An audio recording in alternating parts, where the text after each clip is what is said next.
afternoon, evening, morning to all of those of you who are here and online. Welcome to this WHA side event, Synergies in Global Health and Why They Matter, and the launch of the Lancet Commission on synergies between universal health coverage, health security and global health promotion. Here's a copy, hot off the press. I'm afraid we haven't got them in print yet, but they will be in print in a few weeks' time. But the report can be found online at lancet.com. So after the session, please do have a deeper look into it. There's also a fantastic infographic, as it's been one of our more sort of abstract commissions in many ways, where the terminology and the concepts have been sort of are difficult with words, and so visuals have really brought the Commission to life in so many ways. And if you go to the Lancet website, there's some really great infographics to help you kind of walk through the Commission if you don't have time to read it. So thank you for joining us, and to the Geneva Graduate Institute, the Global Health Centre, for providing this opportunity in World Health Assembly Week. We've been sort of looking for an event to launch the Commission, and we really struck gold here because it is one of the most important weeks in global health. And so it's great for us to be here to share the Commission's work and discuss it. So the recording of the event will be available on the Global Health Platform website in 1 to 2 days. In terms of questions, for those of you who are online, please do type any questions in the Q&A box, selecting panelists, and you can, if you have a specific question to someone, please say so in your comment. And yes, and please type any comments that you may want to share with us in the chat box, again, with anyone you were specifically addressing included. Sadly, Richard Horton can't be with us, yeah, it's really unfortunate and disappointed, and he conveys his apologies. I will be moderating the first part of this session and then handing over to Suri Moon, who is the co-director of the Global Health Centre, but also a commissioner on this report. So just a little bit of scene setting really to the Commission. It began in 2018, which feels like an awfully long time ago, and is a long time ago, and a lot has happened, as we know. It was quite a different world then. The premise at the time for us and the Commission's work that global health is fragmented.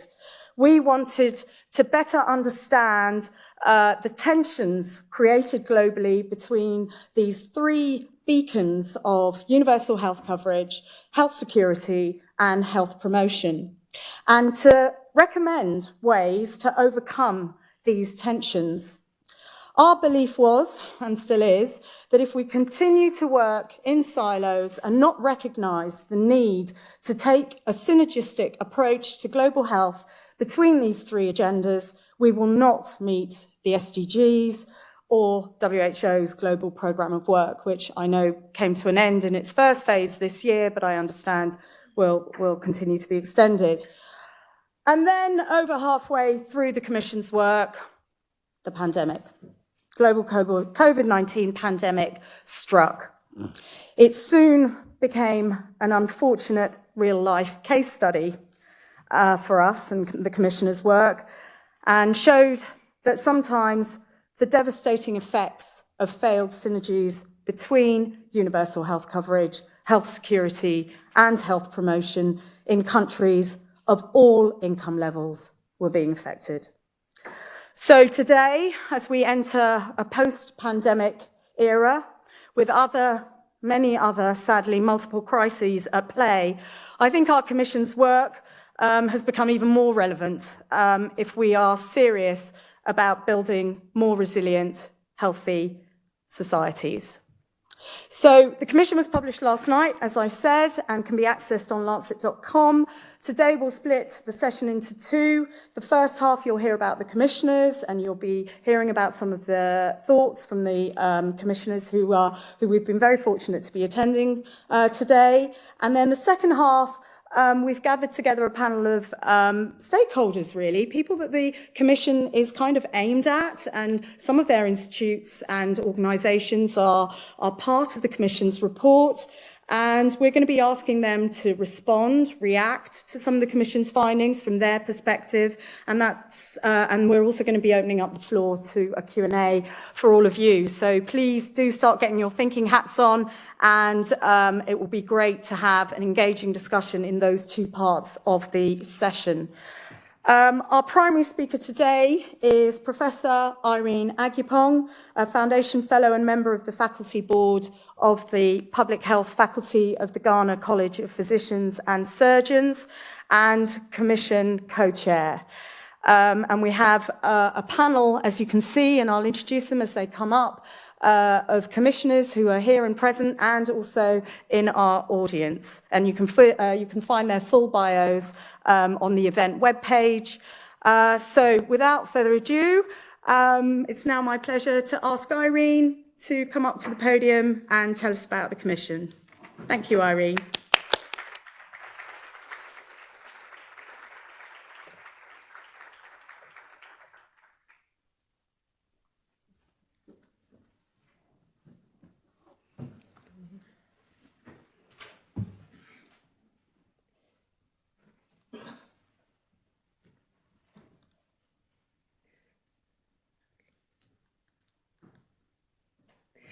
Thank you, Pam, and good afternoon, everybody. And it's my privilege to present the Commission on behalf of the commissioners. And this is work which has been done by 29 commissioners from 20 countries and institutions. And I'm not going to read out all their names. We've highlighted the countries they are coming from in blue on the map and written the names of the countries there. And these are the logos of the various institutions from across the globe, both North and South, from which the commissioners come. Okay, so what were the aims and the anticipated outcomes of the work of this commission? Basically, the commission started out to systematically examine the intersections between the three. I'm sorry, this is not appearing on my screen. I don't want to keep turning my head, so I'm going to just open it up. It's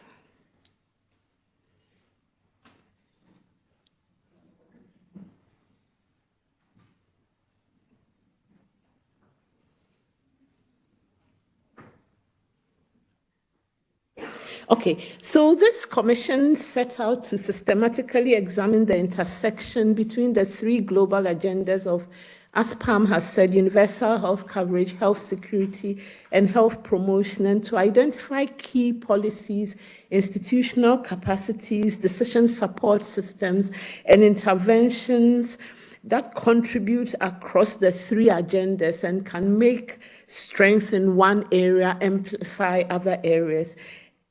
And the anticipated outcomes of doing this was that it would help the many and the diverse stakeholders in global health better align their efforts, cooperate more efficiently, and save and improve more lives. So this is a summary of what motivated the Commission and what the Commission hoped. It's down there. Okay. And what the Commission hoped to gain by doing this. Okay, so now I'll present the theoretical and conceptual framework because, as Pam said, this was a very complicated commission. In fact, we spent a lot of time trying to conceptualize and have a framework that will make it easy to present and simplify incredible complexity. And so we came up with the framework, which you can see on the screen now. And we thank the infographics team at the Lancet who has helped us to draw our scribbles so nicely. So we saw each of the agendas almost as a circle that encompasses institutions, activities, policies to achieve a particular goal. But we also saw that the circles are not independent of each other because sometimes the institutions, the activities, the actors needed to achieve a particular agenda overlap those needed to achieve another agenda. So what we called these places of intersection, wherever the three agendas, this is one agenda, this another, where there's an overlap, we called it an intersection. And it could be between two or between all three. And the decisions, policies, procedures needed to achieve any agenda. Some of them are wholly unique to that agenda, but there are some which actually fall in these intersections.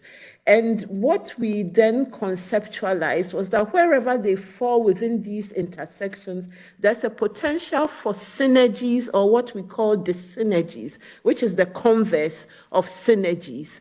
And I'll explain a bit more, so that where you have synergies, basically there's a substantial positive effect of a particular intervention, not only on one agenda, but on whatever other agenda is at that intersection. So that, but depending on how the intervention is conceptualized, how it is implemented, but that same potential could become a dyssynergy in that it can have negative effects, again, depending on how it is conceptualized, implemented, executed in context. So we basically said attention must be paid to these intersections, to the potential, and make sure that you get the synergies rather than the dyssynergies.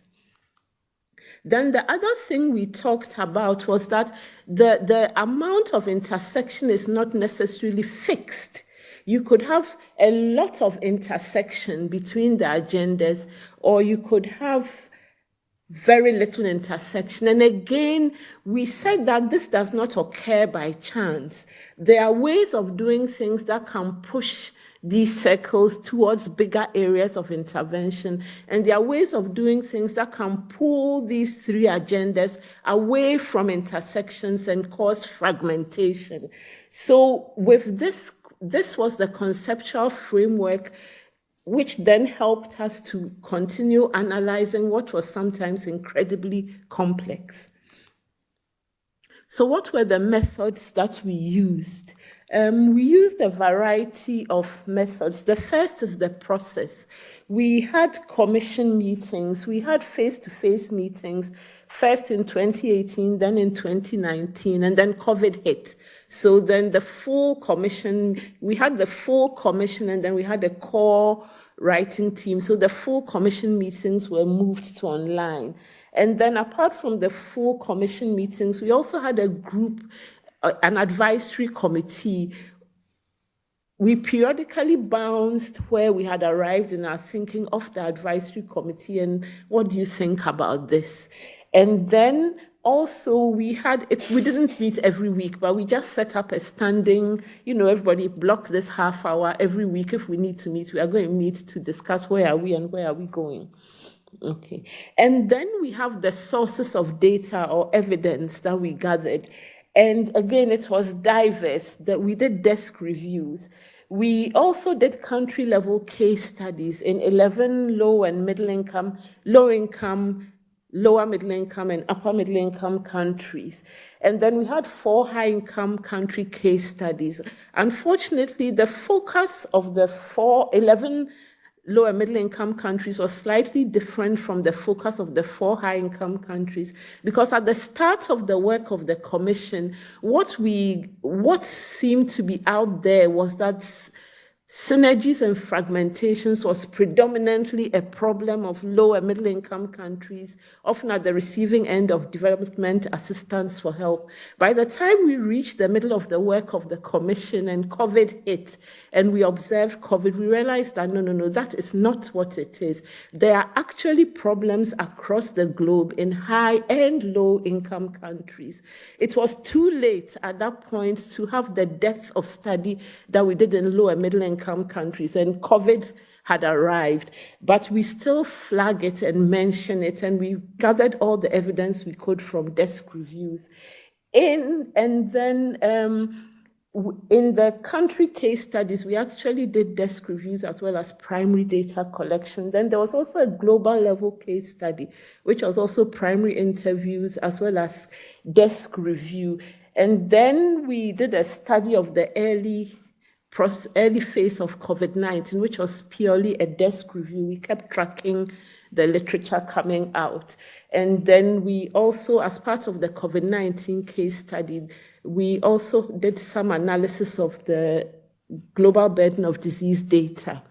And then finally, we had stakeholder consultations, and these were very opportunistic because the question often comes out, why these and not others? It's purely opportunity. The last stakeholder consultation, which would have been in Asia, the Prince Mahidol Award Conference in 2020, we couldn't make it. And these are the countries where we conducted case studies.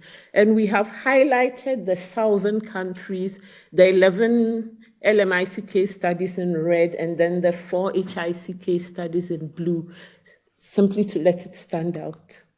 So what were our findings, conclusions, and recommendations? Number one, is that fragmentation, synergies, and the synergies between the agendas is near universal. And generally, fragmentation and the synergies are undesirable.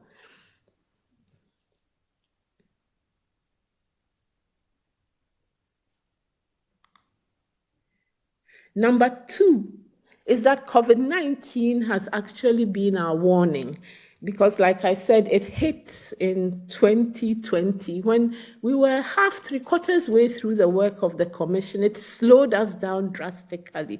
And then as we observed its evolution, it was almost like what an unfortunate natural case study of the things that we have been investigating and finding out. So, so that because what we observe now showed just a slice of the data is that universal health coverage and healthier populations appeared to help some countries do a little better. If this is this graph is from the IHME global burden of disease data. You can see on the y-axis on the first graph is cumulative COVID-19 infections. And on the x-axis, you have the average BMI. And basically, where you have higher average BMI, you seem to get more cumulative infections. The second graph shows age-standardized infection fatality rate against the BMI, because there's also the argument that as people grow older, they have more comorbidities. So if populations are older, maybe that accounts for the effect. But even if you account for that effect, you still see that there is an effect of healthier populations on the ability to withstand a pandemic like COVID-19. And this is yet another variable, smoking prevalence, and you see the same patterns. So that's what I'm saying, that for us, it was really like what an unfortunate natural case study of what we are saying, that it's really better to try and implement these three agendas together, because progress in one area amplifies progress in other areas. And then what is driving synergies? We found multiple and diverse drivers. For example, inappropriate laws and policies. And if you read the report, we use many case studies from these big reports. You can't put everything in a commission report. So for example, there's a case study from Zimbabwe, imbalanced investments in specific areas of health systems, disregard for context. So interventions work in context A, and we pick them and we spread them around the globe, but the context modifies the intervention. So a traveling model does not work. And then politically driven interventions. And then we also looked at drivers of the synergies, because I mentioned that we realized that at intersections, you could have positive and negative effects. So you need to pay attention to both. And again, here we found ill-considered national self-interest. And one of the examples we took was vaccine nationalism. It makes sense. You paid to get the vaccine, so focus on your population. The trouble is that we have a very global, interconnected world. You can't really protect populations in isolation. And then we talked about coloniality. And by coloniality, we are talking really of frameworks of thinking and doing that leads to misuse of power. And one of our observations was that these frameworks are not limited. They occur within countries, they occur between countries. They are ways of thinking and doing which are not necessarily unique to anybody.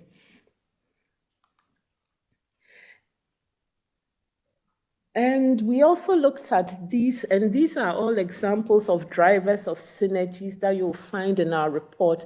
Legislation, we mentioned that in Zimbabwe, the Zimbabwe case study, fragmented legislation was driving the synergies. There was an effort in Zimbabwe to pull all these into one legislation, and it drove synergies. And then government and external funder coordination, which was occurring in Rwanda and Ethiopia, coordinated private sector philanthropy. We used a case study from COVID-19 in Ghana. And community and civil society engagement, we have a case study of Zika in Brazil. And then the global case study findings, because we studied the Global Fund for AIDS, TB, and Malaria, and IHP, which is now UHC 2030.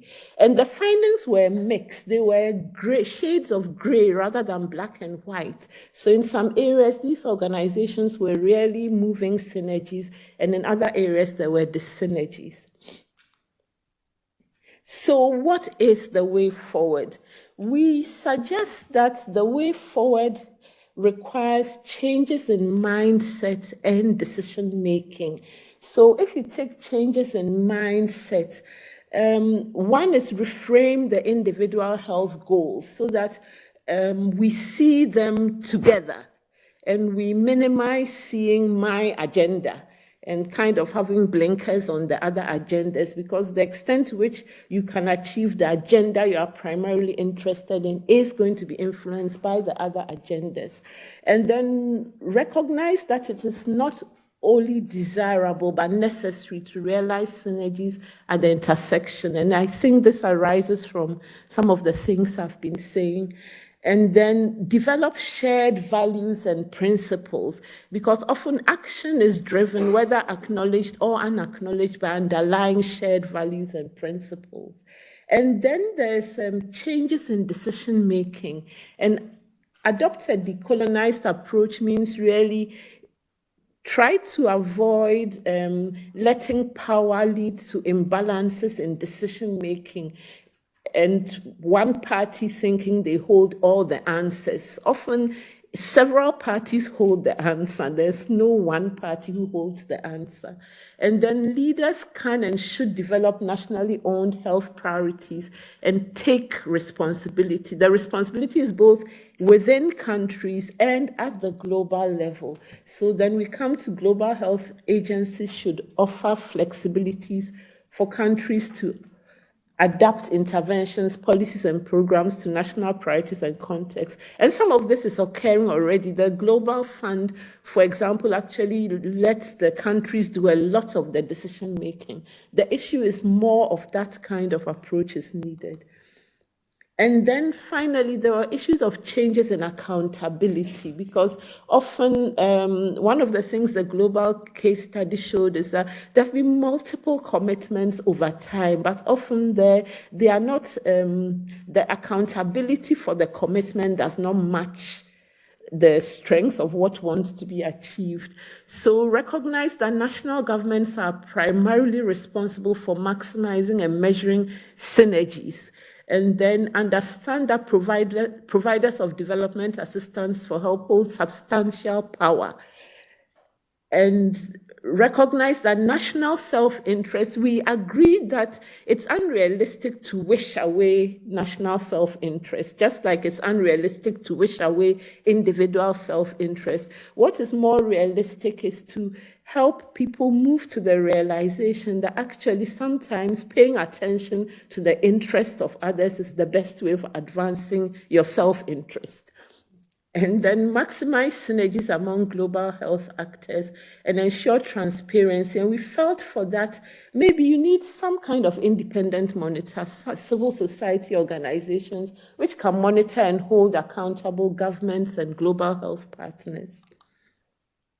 So I thank you very much for listening to us. And these are all the different people who helped us do this work. I will not read the slide, just to put it up and thank them so much for their support.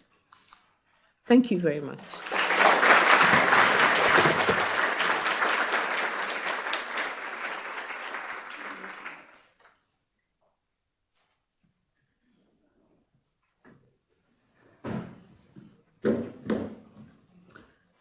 Thank you, Irene, for presenting the Commission report. Before we ask some of the commissioners who are here to join our panel, I just would like to ask Montessa Kamal, who's here with us, Director of the Global Health Programme at IDRC in Ottawa in Canada, and he supported the consultations actually in sub-Saharan Africa that were in the report. So, Kamal, please to come up.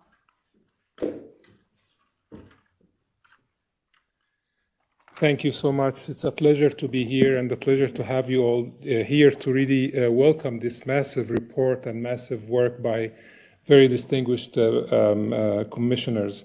I'm personally delighted to be here to see the launch of this commission. It's long has been in the making, and we've been really eager and very interested to see the report and a lot of evidence gathering process, as we heard from Professor Ajibong, and about which we have supported just a small segment of it. Efforts to understand and strengthen the synergies between and reduce fragmentation between these three main drivers of global health are really important, and we have all been waiting to learn more about it to help us to support and the desired and needed progress to advance global health goals for better health for populations, and to really get back on track of getting essential services, essential care, essential health rights to everyone, everywhere. Efforts towards attaining these three agendas are complementary to each other in many ways, as you'll see in the report online now.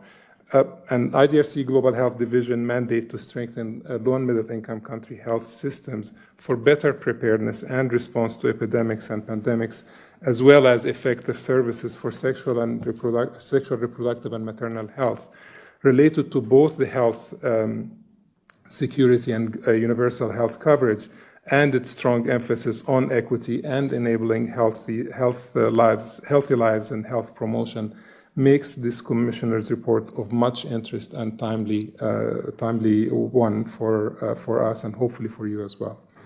I'm hopeful that the report of this commission will contribute to thinking and ideas to help the many and diverse stakeholders in health at global, regional, and country levels to better align their efforts, cooperate more effectively to improve population health.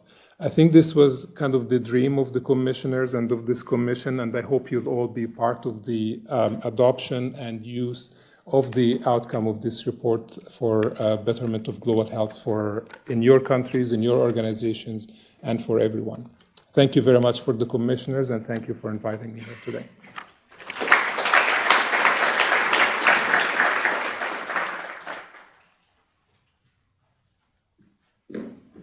Thank you, Kamal. Right, so if I could ask some of the commissioners to take the stage. Would you like to come up? So if we could have Irene you back, and come and sit here and be joined by David Heyman, Francisco, and Moshe.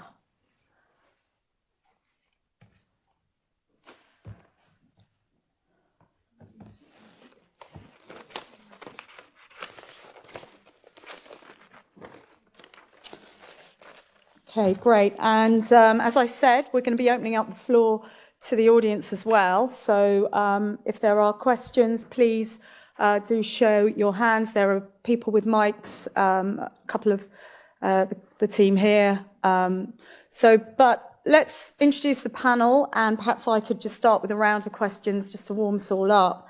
If I could introduce on the far right is Professor David Heyman, who's a Professor of Infectious Diseases and Epidemiology at the London School of Hygiene and Tropical Medicine. Welcome, David. Moshe Bala, who is the Professor of Public Health and Deputy Vice-Chancellor for Research and Innovation at the University of KwaZulu-Natal, South Africa. That's a problem when you want to talk too fast. You may get mistakes like that. Irene, of course, as you know, and finally, Francisco Sangane, who many of you may know is a former Minister of Health of Mozambique and member of the Governing Council of Africa Public Health Foundation. So welcome to you all. I wonder whether, David, if I may start with a question for you. And here, being at WHA, do WHO and other international organisations have a role to play in encouraging synergies? And if so, what is that role? Thanks, Pam. First of all, I'd like to thank Irene for being a super co-chair. In fact, she shouldered the burden of this. So thank you, Irene, for your work on this. It's very, very important. Yeah, absolutely. Exceptional leadership from Irene. And, you know, what Irene said is true. It's countries that have to make the decision on what synergies they want to develop. It's not the donor agencies, the development assistance. It's not WHO, it's countries. They need to make the decision, governments need to make the decision, not to invest in a hospital because it can keep my name going for legacy, but to develop something which combines with synergies in all three countries. That's a very difficult decision for policymakers to make, Pam, because they're looking at short-term gains and this is a long-term gain. So it's it's not easy. But at the same time, countries look to the international organizations such as WHO to see what they're doing to encourage synergies. And I'm afraid that at WHO, some of these synergies that could be created are not being created because of siloed work within WHO, as it occurs everywhere in governments. And so if leadership comes from WHO where they can connect health promotion, resurgent health capacity and universal health coverage, and health security in one continuing activity instead of three different silos, it would really do a lot to help countries follow that example and know what they do. So countries look to WHO, they look to UNICEF and other international organizations, and those organizations need to step up and also show that they are working in a synergistic manner. And that includes the extra budgetary donor funds which come in to siloed programs rather than making synergies. So yes, international organizations do have a role to play, as do countries and donor assistance. Okay, thank you. So on your point about countries, if I may, Francisco, I mean, you were a health minister in Mozambique. What makes it really challenging for health ministers to sort of maximize synergies in their health systems, even if it is their responsibility? And what could help health ministers to fulfill this responsibility more effectively in the future? Okay, thank you. And thank you, congratulations, Irene and David, wonderful co-chairs of this commission. Well, that's a pertinent question. I think it would be a segue from what David just said. The crux of the matter is the leadership from the country level. It's extremely important that there is clarity, there is coherence within the government of a particular country to devise the agenda, to sell this agenda to the different stakeholders in order to make it the one country agenda. I think this is the very beginning of the whole issue, that we are all guided at the country level by one plan, which is the country plan that has been prepared by different people, but it has been shared with the different stakeholders, and all of them are part of it. They understand it, and they know what they have to do. I think this is crucial. The second element is that all are ready to really be guided by this plan. Whatever comes, either from within or from outside, has to anchor to this plan and help the country to implement it. If all of us agree on it and do what it means to be guided by the plan, I think we will have less problems. Leadership is the critical issue. Going through diverse agendas, dealing with the different partners at the country level is disruptive. Because what kills us, if I can use this expression, at the country level, particularly countries which are not well developed economically, is lack of consistency in whatever is started. Because if you are driven by diverse agendas, which are distinct from your country plan, whatever you start cannot be kept, cannot be maintained. So consistency of what we do over the years, even with the change of government, this is another headache we have at the country level. New ministers come and then so whatever the other one did, it doesn't work, I'll start a new one. Lack of consistency in terms of implementing what has been started is a major problem. So clarity, leadership from the government, and the willingness to really abide by the country plan. I think Irene, when she was summarizing the conclusions, she talked about the change of mindset. I think that's critical. And to achieve this change of mindset at all levels, within the country, go down to the regions, to the local, and internationally. So the idea that we, as international partner, if I can wear that hat, we're working with a particular country, we're there to collaborate, to help, to give our contribution for that country to achieve its goals. This is the change of mindset. But often we see that even if things seems to be going well, in a sudden there is a change and then again back to silos. I think let us take the conclusions of this report, link up with whatever has been published already, and really say we're ready to change the mindset, we're ready to work together to work with the countries, not to do charity to the countries. Leadership, again, is critical. If you don't get good leadership at the country level, then you'll be played like a ping pong ball. The examples Irene mentioned of the case studies from countries, the success was due to leadership. Sometimes you'll hear, oh, they're strong leaders, probably they're dictators, but they make things work. Thank you. Thank you, Francisco. Moshe, if I may, as a physician and someone who comes from a big experience in HIV and TB, in relation to your work in those areas and in the areas of health systems, services and policy research that support these disease programs, are there synergies there we can learn from? Yeah, thanks, Pam, and also just to thank all the commissioners and the co-chairs of the commission for leading in this work. Yeah, I think you know, as we have seen from the commission, that there are forces at play at a global level, at a national level, and also at a subnational level. And I think with HIV and TB, we saw a play of forces that basically saw HIV as a public health emergency and introduced vertical programs to respond to the public health emergency.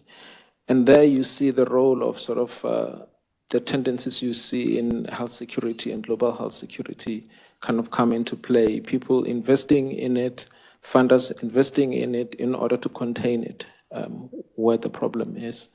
And we saw a strong role of PEPFAR, for example, in many African countries, including in South Africa, supporting the vertical programs. And in a way, on the one hand, we could argue that we needed those vertical programs because it's a relatively new problem. You need specialized skills to deal with it. But as time went on and we saw that HIV was getting worse, we also saw the sort of Global Fund come in and pushing for a more integrated approach, and HIV-TB integration started to come into play. And we also saw, even at subnational level, even in countries, policies also shifting to adopt a more integrated approach. But it was still not enough. With time, we started to realize that we needed to mainstream, we needed a more comprehensive approach. And countries like South Africa invested a lot more in terms of making sure that they can pay for services and we don't depend on donor funding. And in a way that allowed for us to introduce a more sort of supermarket horizontal approach to dealing with HIV and TB as part of a stronger primary healthcare approach. And universal health coverage, you see now the shift in agenda from more of a health security to a UHC approach in that. But in all of that, I think our experience was that the moment you go with the sort of UHC agenda, yes, you strengthen primary health care. Yes, you tap into community health workers and other groups that are necessary to help with the comprehensive approach. But it's usually reactive. It's not necessarily preventative, promotive. And so the sort of health promotion agenda is always getting a raw deal. And in South Africa, we've got sort of good systems to deal with public health emergencies and respond.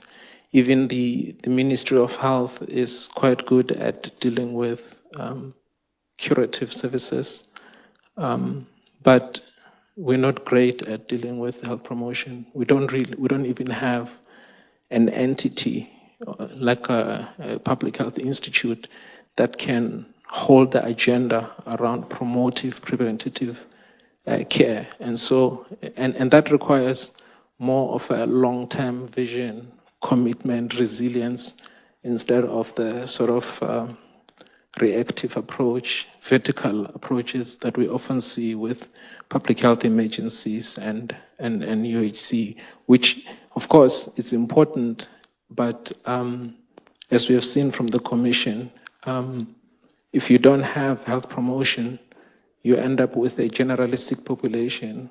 COVID hits, all those vulnerabilities you have will increase mortality and the burden on the same kind of systems that you've built. So I would say that, yeah, it's the usual lesson, Pam, that public health emergencies are the ones that tend to shape the way we respond, the way we structure our health systems. Then we go to UHC, but we forget about promotion, as it's happening now, even with COVID. We introduce more of a public health emergency response. Now it's receding. We are talking more about UHC again, but we're not going to talk about promotion. Thank you. Yeah, I agree. Promotion always seems to be the one that's left behind. Right, I'm going to go to the floor now and see if there are any questions. Please raise your hand. There are mics around. We have one here. I'll maybe take a few at a time.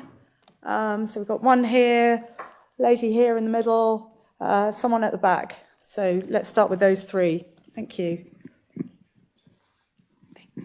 Do you want me to stand, or is it okay if I sit?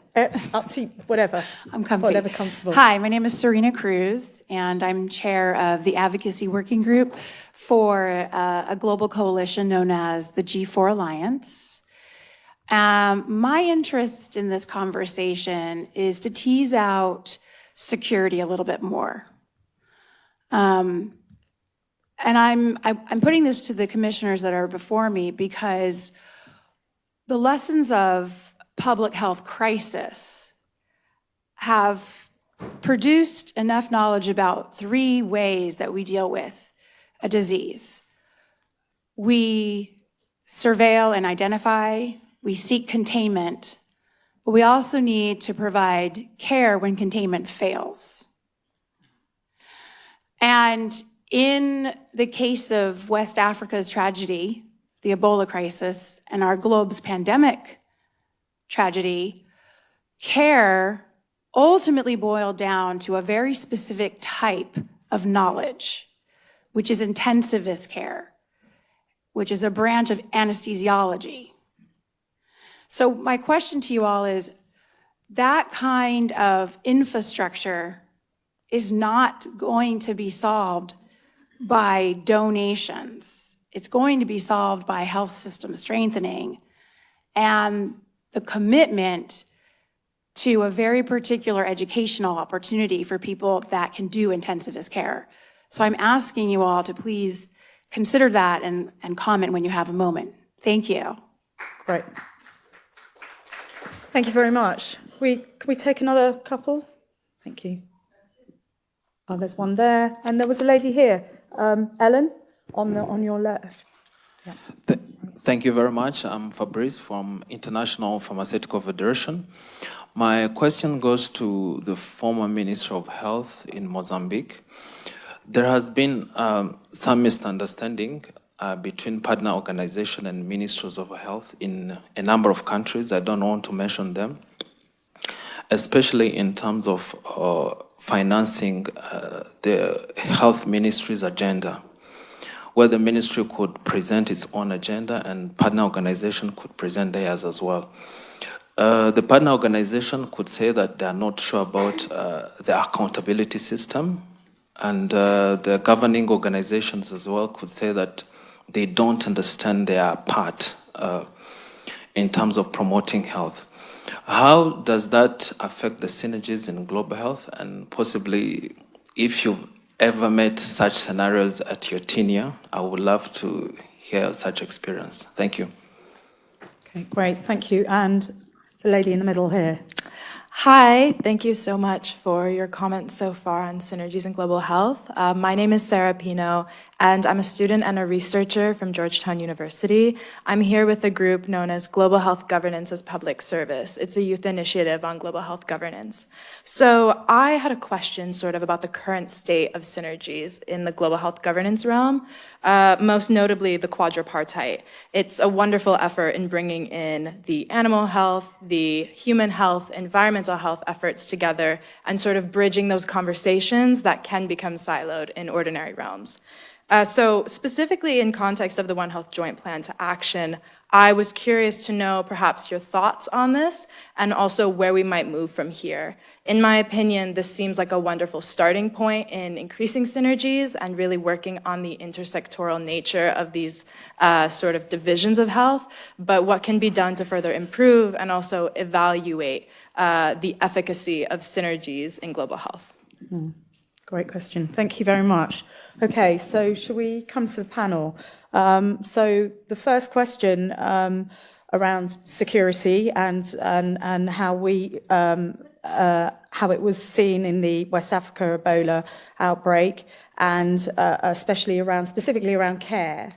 Would any of you like to make a comment around that? Oh, Irene, yes, please.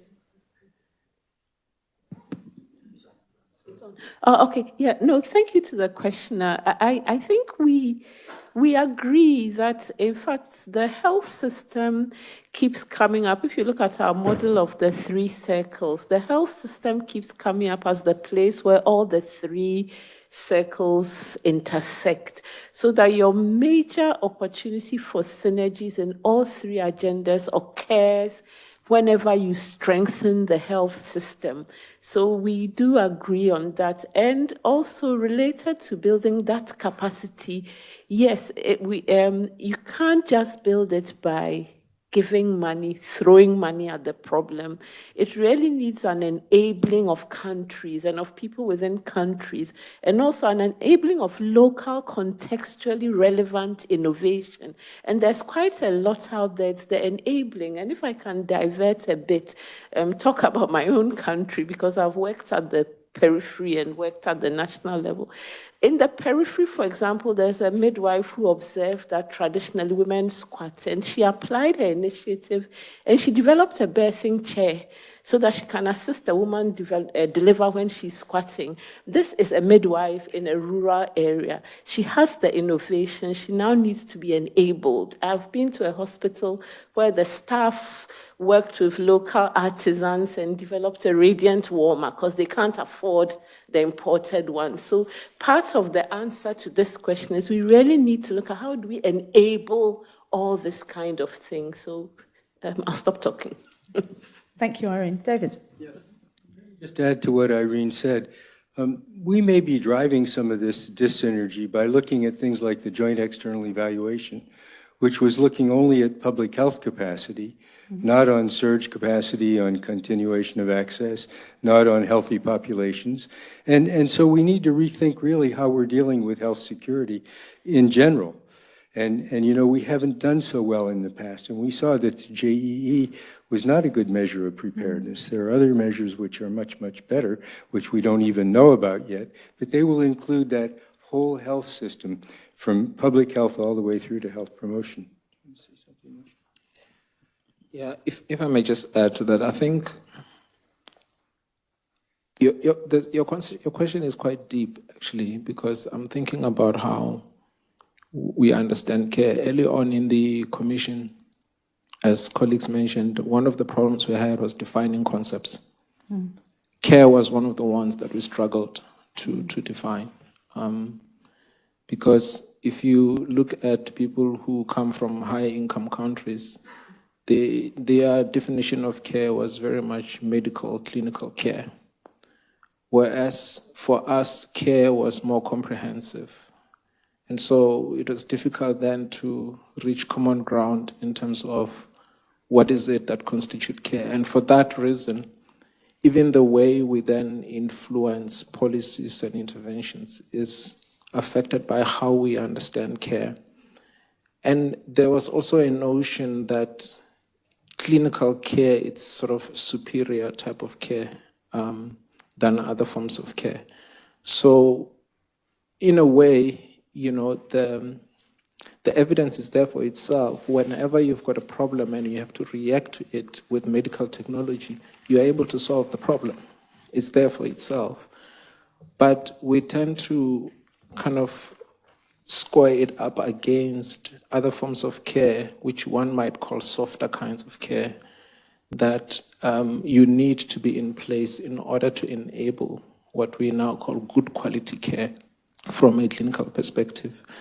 But for me, I think that having worked at different levels, you know, I started off in the clinic where you can treat a patient with a CD4 count of 4, and you help them with opportunistic infections and all of this.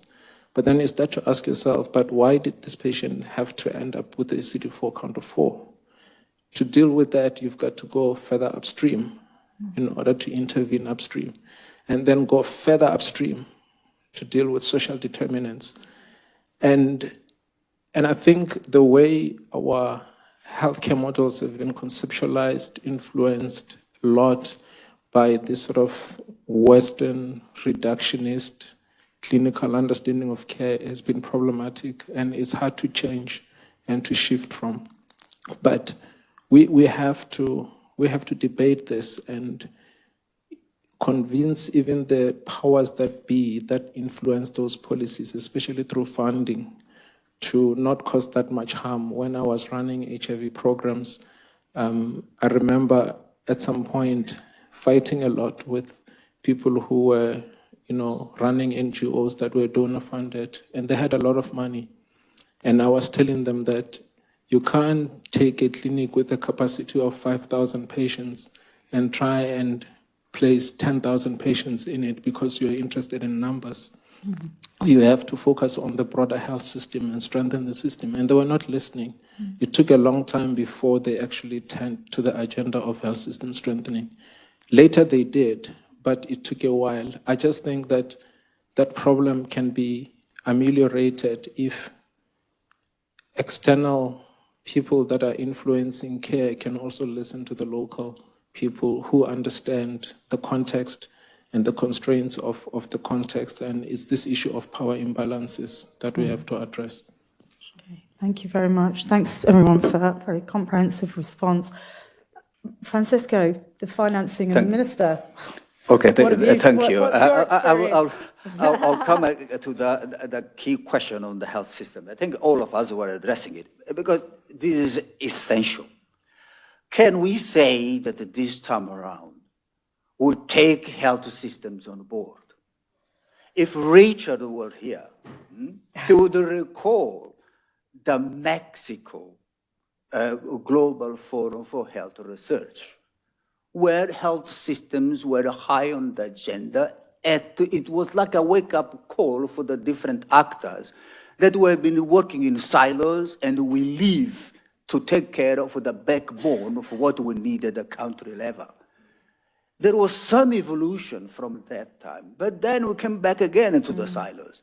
So I think what needs to be done to ensure that all the partners, all the stakeholders understand and do what it takes to really ensure that at the country level, the health systems are taken care of. It's a long process to build a health system. You never get the magic numbers like X number of people treated, X number of bed nets distributed. You need 5-10 years to see this health system working. So this change of mindset, again, go back to the Irene presentation, is important. So if we come to a stage where all of us will say that we need to build a health system, I think it will be a major advance. Another demonstration, you alluded to the West Africa Ebola outbreak, was a demonstration that the health system doesn't work. The Ebola outbreak in Democratic Republic of Congo prior to COVID-19 was a major demonstration. People were dying more of measles, of maternal health-related issues, rather than Ebola. More from other issues, because the system was not able to cope. COVID came, all the partners ran around COVID, and Ebola was forgotten, and there we are. Go back to Democratic Republic of Congo, the situation is a status quo. If another epidemic hits, we'll have the same story again. So it is a matter of making the decision and rally around and say, let us do it. To my question, the colleague who asked that question, this is doable. You ask whether this happened in Mozambique. It happened in my tenure. To get one plan and all the players to buy into one plan, it works. We worked with the Minister of Finance. We needed to put our house in order first. We worked with the Minister of Finance, with the Prime Minister, and we got the backing of the President of addressing this issue of proper coordination. And we got the Minister of Finance to agree in the creation of a common pool mechanism for all the money being donated for the health sector. And we agreed with the different partners that we're going to set a common monitoring system for the whole program of that country. It worked. And that good exercise we did, it did pay off. We take the case of Mozambique, we take the case of Uganda, we take the case of Ghana. There were quite predecessors case studies leading up to the Paris Declaration of Aid Effectiveness. So this shows how good the exercise was in Mozambique, how committed the different partners were. If Gorek were in this room, he will be a vivid witness of that period because he was there. We saw the different issues we faced with HIV. As Moza was saying for the case of South Africa, then different partners were coming in silos, but we managed after long, painful discussions to make them understand that they should be addressing a one plan. To the point of something which was regarded as impossible for that time, that you should not put HIV treatment in the public sector, we did it. With the PEPFAR in its infancy, when they were starting, They were coming, as Moses said, with the silos approach. We invited Tommy Thompson, he was then the health secretary, and the first ambassador leading PEPFAR to Mozambique. We showed them what's the reality, what is the result of the strong collaboration between partners. And he agreed that we were going to address the one plan. So just for the sake of time, I could stop here in other than going through the different examples. So this is doable. Again, the matter is consistency. If you let this fall down and you don't keep going with the same approach, with the same drive, then we go back to square one. You get, again, a multiplicity of programs all over. So it's good. That has been a good discussion, a good suggestions of addressing critical issues. So it's a matter that we believe on it or not. We need another commission to make sure that what we're saying is true. Hey, how many commissions? Since 2003, when Richard started with the Child Survivor Series. So aren't we learning from this? What it takes, what we need to transform all these reports into instruments which will trigger a change of mindset at different policy-making levels. It's important. We need to get the IMF, the World Bank, and other funding institutions synchronized with our thinking as well. When I say our, I mean people involved in these processes. Because if you get someone from IMF saying no, how are you going to train the staff you are alluding to in terms of specialist care? They will say, you train your people, don't hire them, because you're going to raise the recurrent costs. And there you are. Yeah. And you need to bring those people on board. They have to understand and be synchronized in the thinking so that they will produce a proper effect. It's working together that is required. I don't know. We can go to Tedros and suggest that he rounds up all the key players and discuss these issues. So we needed to change, because otherwise we'll come here, pump. Yes, we'll be here after next 5 year. years, we'll discuss the same thing. Yeah. We'll never change. Yeah. And the money continues to flow to the countries in big numbers. And what are we getting as a result? We're doing it for 30 years, from the sector-wide approaches until today. Let's go back to those countries and see what happens different from those 30 years. Okay, thank you, Francisco. Well said. David, can I give you 30 seconds to answer the last question? Because we did even start talking about this morning, didn't we, about the quadripartite and the synergies in global governance. How do we start measuring that? How do we start looking at the effects of it? Quadripartite is really important, but again, that has to be at the country level as well. And that's where the action really has to occur. The quadripartite will have difficulty at a global level trying to identify interventions that are feasible in all countries. That will be very difficult for them to do. They're working together. They have a good system of disease detection risk assessment, but countries really have to set up their own quadripartite and even more in order to do joint risk assessments when there is a disease in animal populations or human populations or in the world. What has to happen is we have to shift the paradigm from rapid detection and response to prevention at the source. And that's where the quadripartite is very important. What needs to be done, for example, in MERS coronavirus? It's not a vaccine for humans, it's a vaccine for camels. And those camels need to be protected so that humans are protected from emergence from camels. So it's a whole series of things that need to be done together. Quadripartite is a wonderful intervention moving forward on environment, health in animals, and health in humans. And what we need to do now is see that that's duplicated in countries where there are One Health platforms working to implement activities within countries. Great, thank you very much. Right, we're going to bring this session to close just because we're just running over a bit, but clearly really rich discussion, and I'm sorry I couldn't get to all your questions. There's a couple of good ones here online, actually, which were, I think, are pretty pertinent for the next panel. So thank you very much to the panelists and Irene and David, Francisco and Moshe for the commission work you've done.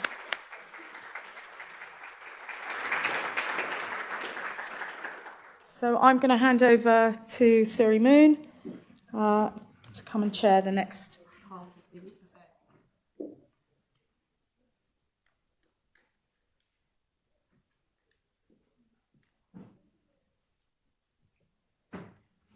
Okay. Hello, everyone. I'm Siri Moon, co-director of the Global Health Center. I am not Richard Horton, editor-in-chief of the Lancet, and I apologize. He was originally supposed to be here to moderate this panel, as you heard from Pam a few minutes ago. Unfortunately, we learned yesterday he's not able to make it. So I will do my best to channel Richard's love of provocation and lively debate in my role as moderator today. So with that as warning, let me invite up my panelists, please, to come join us on the stage for some reactions to this commission report. And as they come up, please.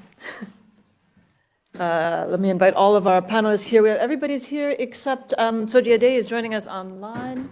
Soji, I hope you can hear and see us. Where you would like, as you would like. Thanks very much. There, wonderful. There he is. And indeed, since the names are now off the screen, let me just briefly introduce who we have today to respond to the findings of the commission. And each person has 3 minutes to offer their remarks. And I am usually a gentle moderator, as many of you know. I'm going to set my timer for 3 minutes. This is for my speakers. And as you get closer to 3 minutes, I will get closer to you. And everyone will know your time is going to be up. And this means we'll have enough time for potentially a second round of questions from me, channeling Richard Horton, and of course from all of you in the room and online. So I will list our speakers in the order in which I'll have them respond to the panel. First, we have Dr. Atul Gawande, Assistant Administrator for Global Health at USAID, and a renowned author and surgeon. Next, we'll have Dr. Agnès Souka, Director of Health and Social Protection from the French Development Agency, and who has a long history also working at WHO and a number of development banks, and I think can comment from a number of different perspectives on the issues we're looking at today. Next, we'll have Dr. Calypso Chalkidou, who's head of health finance, the founding head of health finance at the Global Fund, and also a longtime well-known expert on a broad range of issues, including on health technology assessment, which is how I first met Calypso many years ago. Online, we have, as I mentioned, Dr. Soji Ade, who's currently president of Resilient Health Systems and an associate at the Johns Hopkins School of Public Health, who has also written very recently a quite provocative book, and I'm hoping we'll hear a little bit about some of the arguments you make in that book, Soji, from you. Next, we'll hear from Mr. Gopa Kumar, whom I've known as Gopa for many years, representing today both the People's Health Movement and Third World Network. He's a researcher and writer, and many of you may have kept up on news through the many articles that he's written over the years. And he's also been following very closely the pandemic treaty and IHR processes, which we'll bring into the conversation. Last but not least, we have Dr. Justin Kunin, who is co-chair of UHC 2030, as well as a HIV advocate, as well as a mathematician, as I understand. So I'm sure we'll hear some very interesting perspectives from all of you as we go. So let me start my timer so we can remain largely on time. And, oops, yes. Let me start my timer and turn Atul to you for first reaction. Great. Well, this discussion. And please use the microphone so that, thank you. So people can hear me? There we go. Thank you for this opportunity, and thank you for the Lancet Commission's work. It reminds me of the famous thought experiment where you imagine building a car by assembling it from component parts And you're going to pick the best component parts, the best brakes, the best engine, the best chassis. So, you'd pick a Volvo body because it's the safest, and you'd pick a Porsche engine, and you'd pick BMW brakes, and you put it all together, and what do you get? A very expensive pile of junk that does not go anywhere. And that often describes our health systems. And the lesson of these things is it's difficult to build with intention networked, systematized health systems because of the many, many different actors coming to play. But the examples that were cited earlier of Ethiopia and Rwanda, I want to highlight in particular, as the former minister of Mozambique had highlighted, the notion that a country would have a one budget, one plan, ideally one set of metrics even, that the people in the country coalesce around, and the donors and other parts of the community are coming together around, is what made Ethiopia and Rwanda successful. But also it was that they took a systematized focus, specifically on a scaffolding of how you assemble a health system based in primary health care with highly trained, paid community health workers integrated in the community and into the next level primary health care clinic-based system. That's how you achieved capacity for public health, for health security, and healthcare delivery, and got outsized results, whether it was Ethiopia, Rwanda, see it in Ghana, see it in Latin America, and places like Costa Rica, Chile, and Asia, and places like Thailand. And I think those are the approaches that in the United States, where I'm leading USAID, we're attempting to build on through partnerships, working on an initiative we can talk about more called Primary Impact. But the aim is to come in behind country plans on building their scaffolding for overall better public health and health security. Great, thank you very much. Right on time. Let me turn, great example. Let me turn now to Agnes, to you. What do you make of the report? And in particular, maybe I'll go ahead and jump in and ask, sitting now in a donor's chair, one of the conclusions of the report was that donors also bear responsibility for fragmentation or dyssynergies in health systems. What do you make of that? Well, first, they definitively do.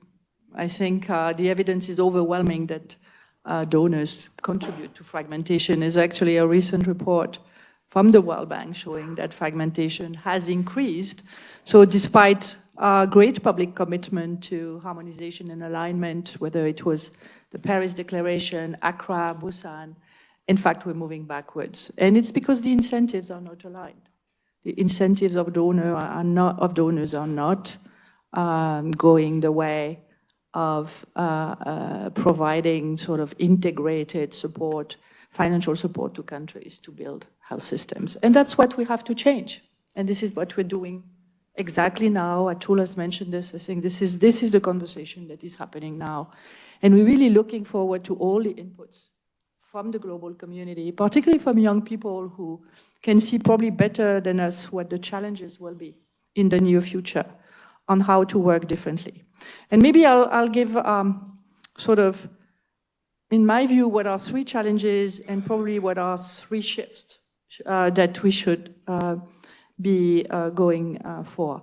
The three challenges, I think, in terms of fragmentation, first, we need to challenge the disease approach in the sense that we all have a received model in which we've been living of communicable disease on one hand, infectious disease, non-communicable disease on the other hand. And we constantly refer to that in our debate, whereas in fact the science increasingly doesn't support that categorization. We know that a lot of the non-communicable disease group brings together vastly different type of issues. Whether it's, you talk about cervical cancer, you talk about diabetes, you talk about mental health, and this is just really very different. And it's not necessarily different from infectious disease. Think cervical cancer. Think the interaction between between obesity and diabetes and cardiovascular disease and COVID, and how, in fact, we increasingly see that the biological basis and the scientific basis for that categorization is no longer terribly useful. So there are roles of pathogens. There are roles of other aspects, whether it's genetic, environmental. I think we are slowly discovering that a lot of things are happening that are environmental, and we really need to sort of move away from that. I think I'm really have to accelerate. The second one, the second challenge is really the trajectory. Is we say that we use universal health coverage, that about half of the global population has access to health services. We need to realize it was the easy half. The next half are the poor countries, poor people in rich and middle income countries. We don't necessarily need the same kind of approach, and we probably will need very different approaches, including social protection, including safety nets, etc. Third challenge is really the question of the environment. We've considered the environment to be stable. Environmental factors, we counted on nature to be stable, and we know it's not stable anymore, whether it's climate or biodiversity. So I will conclude there with the three shifts that are needed when it comes to financing and donor behavior. Probably moving away from a disease-based approach to something that is much more about building country institutions, and country systems, including investing in the foundations of human resource and infrastructure. Second, it's going to be two sentences. Second is really moving away from globally centralized systems. So the money needs to move away from Geneva to countries and to regions. We need to regionalize funding. We need to get funding to the country level. And third, we need to move away from aid models that are based on commodities. The issue today is not to buy commodities and distribute them. We are way beyond that, and the aid model needs really to invest in health systems at country levels through pool funding and budget support operations. Thanks. Thank you very much. As you can see, I am a gentle moderator, as I promised. But indeed, I really appreciate the summary that you gave of your key points, and also so far what we've heard is actually, I think, a lot of support for the key messages of the Commission, which implies a change in business as usual, actually, a change in some of the ways things have been happening. Let me turn now to Calypso, to you. So your... I can see you. Over there. Your institution, the Global Fund, was the subject of a case study in the Commission, and even highlighted in the short version that all of you saw in Irene's presentation. And in some ways it got good marks, I would say. And in other ways there were critiques in terms of this focus on three diseases, and despite an effort to build in more health system strengthening, there remain, I think, many questions about whether or not that's the case. So your reactions overall on the report, what's the perspective from the Global Fund? Thank you. Thanks very much. Thanks for having me. Well, where do I start? I think there is alignment, and of course, it's not enough to just sit here and say we're aligned. What matters is what actually happens, and there's where incentives matter, and the colleagues, the commissioners mentioned that earlier. But let me start by saying that the Global Fund is an evolving organization, has evolved over the years. It places a lot more emphasis on health systems than it used to. And it shows that by the contribution it makes financially. A large chunk of the funding goes towards directly supporting health systems, including things like procurement systems, for instance. So it's not just about buying the drug, but helping countries strengthen their procurement systems to be able to do that and channel their money. A lot of the time it's not just about the money, it's about the ability to use the financing. But then I think I also want to challenge a little bit that sort of dichotomy between vertical and diagonal or horizontal. And I think Agnes also mentioned that. I mean, HIV is effectively a chronic condition. So that has important implications in terms of health financing. But, using TB funding, for instance, to build surveillance systems in a country, systems that can detect different types of respiratory viruses, is it vertical? Well, I think it's quite important. In West Africa, we work with countries to remove fees for pregnant mothers, pregnant women who are trying to access antenatal services. And we know this is a big issue when it comes to preventing mother-to-child transmission, right? But we're doing this with the countries for every pregnant woman and reducing financial barriers to accessing these services at this point in the life of an individual is quite important for everybody, not just for HIV. So I can continue giving examples like that, but I wanted to also mention one thing that sort of strikes me. When it comes to COVID, certainly in the global north, whole healthcare systems effectively shut down to all other diseases other than COVID. And the rationale was to protect the healthcare service. We had backlogs now of people with cancer and other chronic conditions because at the time of the crisis we protected the healthcare system. In fact, the whole of the economy, our economy is shut down in the global north, and the former minister flagged this, his comments, and this has had huge implications financially for countries in the global south as well. But if you look at a country like Sierra Leone or Chad or Niger, that disease, that plague that's actually affecting and debilitating the primary healthcare clinics is malaria. And it's a reality day in, day out. So is it vertical? If you try to address that through the medication, through the human resources, you're enabling effectively the country, the primary healthcare system of the country to function. So I think things are quite context sensitive. But I wholeheartedly agree with the call to move money more to countries. And the final point from the report, what I take, and really like that quote, where you're discussing Sierra Leone and Ghana, and you're looking at the proportion of financing that actually comes from the country. In a poor country like Sierra Leone, 2/3 of the funding comes from people's pockets. It's highly inequitable.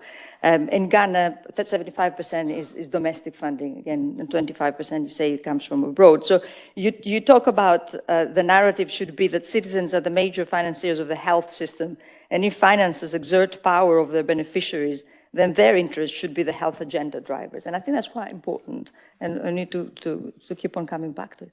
Thank you. Thanks very much. I can't actually get that close to you because there's this unprotected wall in the way. You're protected, indeed. And Soji is even more protected. So let me turn to you now. You probably can't see if I start hovering close to you, so I'll just start waving instead. Thank you so much for joining us. Really fantastic to have you online. And we can see in the background, indeed, the book that you recently wrote, Global Health in Practice. I hope you'll be telling us a little bit more about that and your responses to the report, but I can't resist just putting on the table the arguments that you've made around neodependency. Are countries actually better off not necessarily receiving development assistance for health? Would this actually lead to stronger health systems, more synergistic health systems? Would this remove what you've called neodependency and a kind of neo-colonial nature of some of the current aspects of the system? So Soji, over to you. And when you see me waving wildly, you'll know 3 minutes is approaching.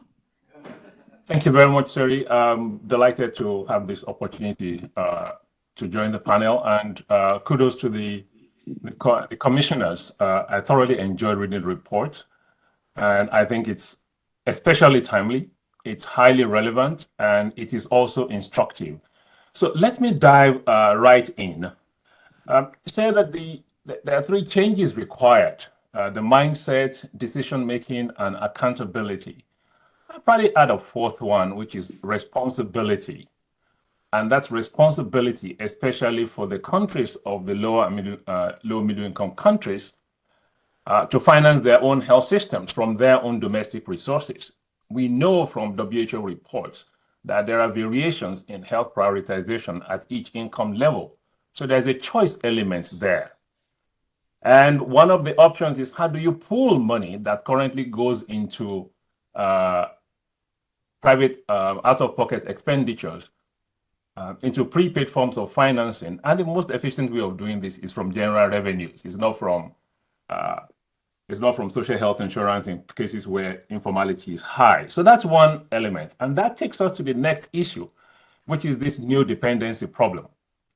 I'll posit that, look, if the countries themselves opt and choose to finance more of their services from their own domestic resources, they might render increasingly relevant the arrogance that comes from external financiers. That's what is going on. And we should not, now, colonialism was terrible and the effects endure till today. There's no running away from that. But I don't think that should obscure the problem of what I call willful dependency of many of those countries. Now, pivoting to the future again, I think I would have liked to see in the report two problems that we need to tackle head on. One is the inability to learn, and the other one is the refusal to learn in global health financing. So let's dive right in. 10 years ago, about 11 years ago, the Lancet published the report of the independent evaluation of the Affordable Medicines Facility for Malaria, which was very successful.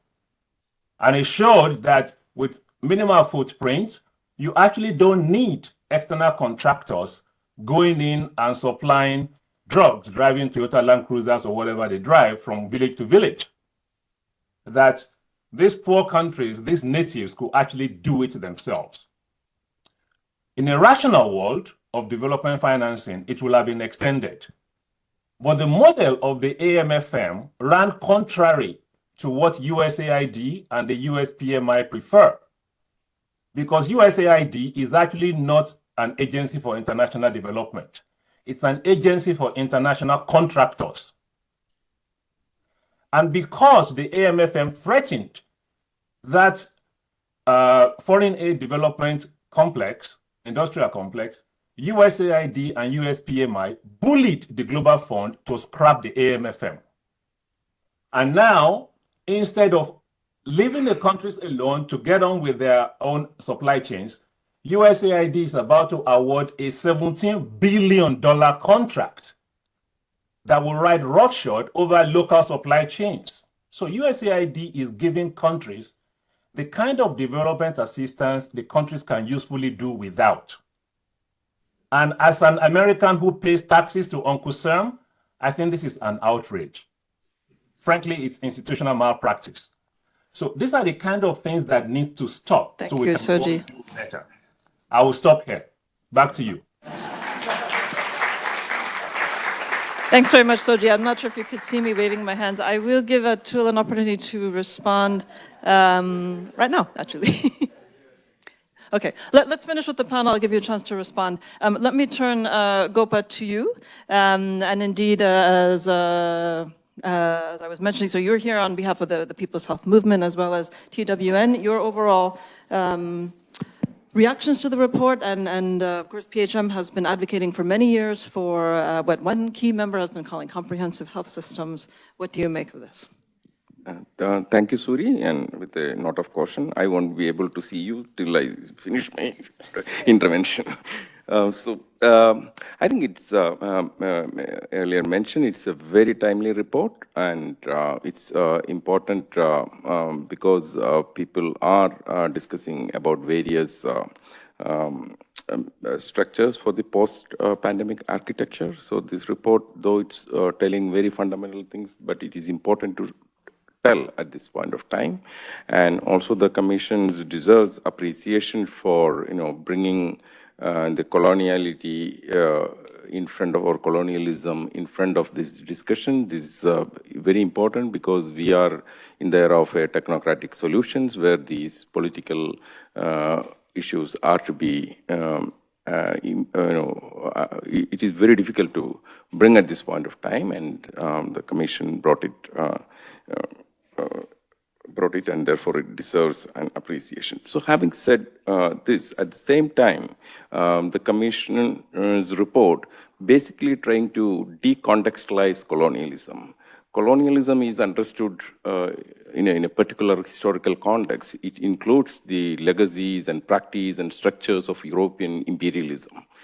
It is not that the Babylonian or, Chinese colonialism. Okay, so if we decontextualize, what's going to happen is that, public health students, future public health students say that the most of these hygiene and tropical medicines institutions came up in Europe is only because of public health concerns.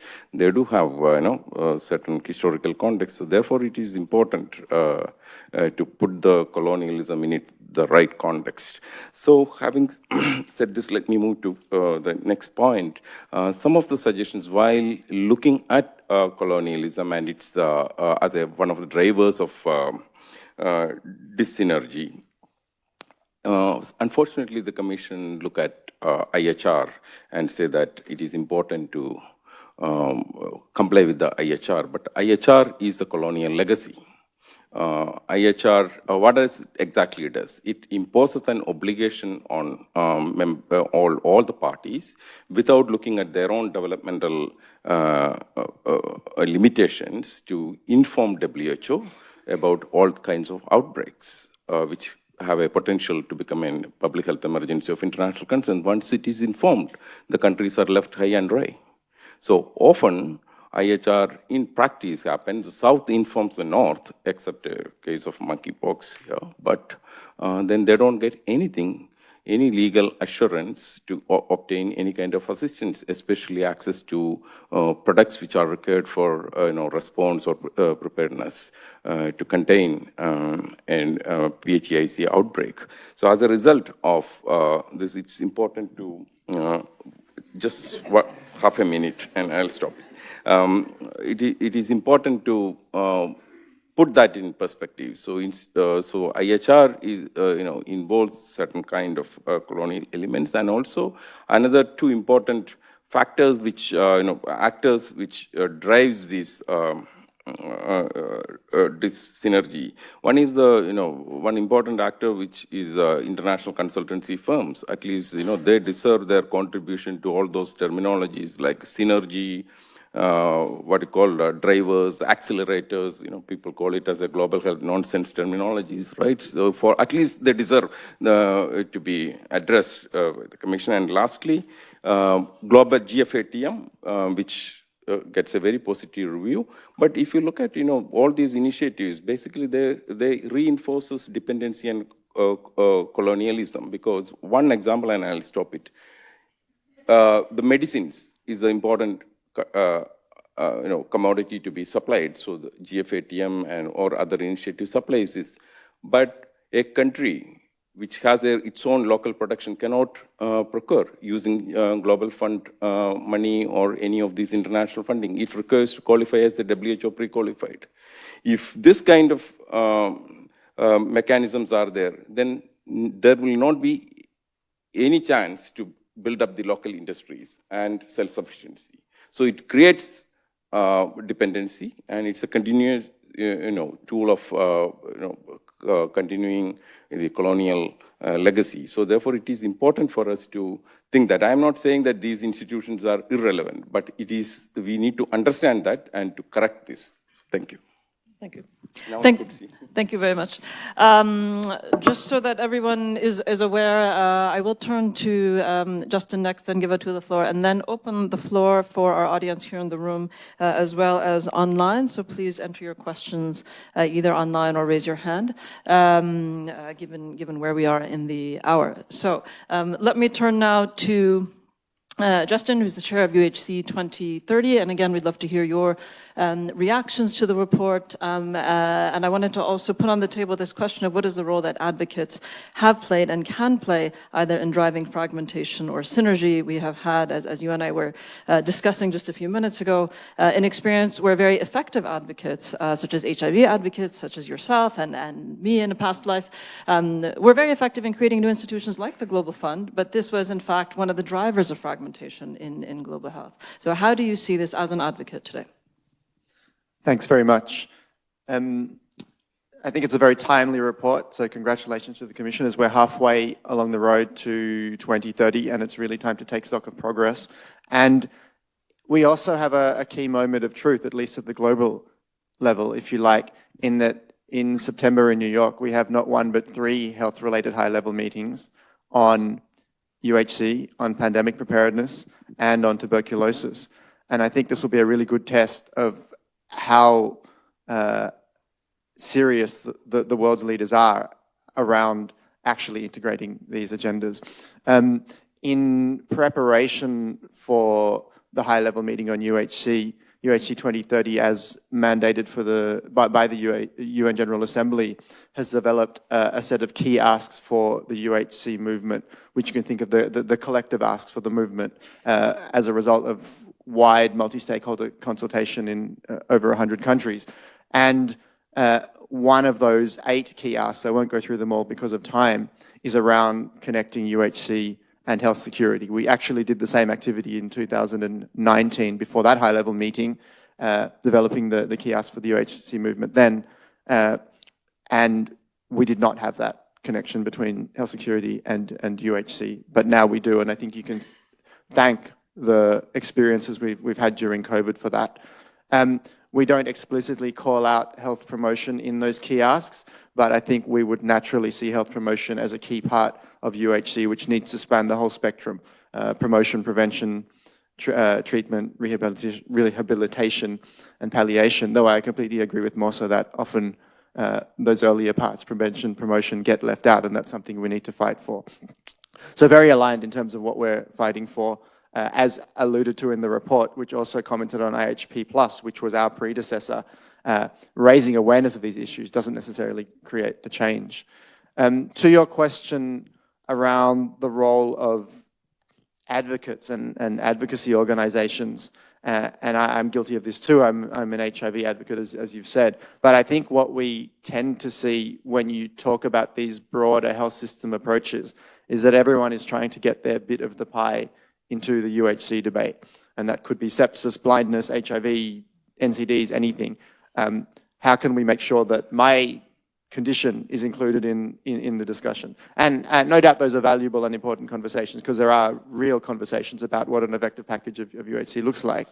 But at the end of the day, you like I said, it's everyone trying to find their piece of the pie, and you end up with a political declaration, which is a Christmas tree, because it's got everything in it and very difficult to actually figure out what to do next. So to all of those advocates, including myself, what I would say is, let's flip the question around. Let's figure out what UHC obtained through health system strengthening with the focus on primary health care can do for your condition. And the answer is that when you have strong primary health care and strong health systems, it actually helps everything. So let's unite behind what we have in common. And of course, there is the need for differentiated consideration of particular diseases and conditions. But like the Venn, I am a mathematician and I love the Venn diagrams. The bit in the middle is quite large. And if we unite behind what we can find in common around primary health care, around health system strengthening, I think we'll make great progress on everything. Thank you very much. I also couldn't get too close to you. Atul, over to you. Right of response. To respond to the charge that the United States Agency for International Development doesn't actually do development. One of the reasons I took this job was having grown up as a family from India, where my grandmother died of malaria.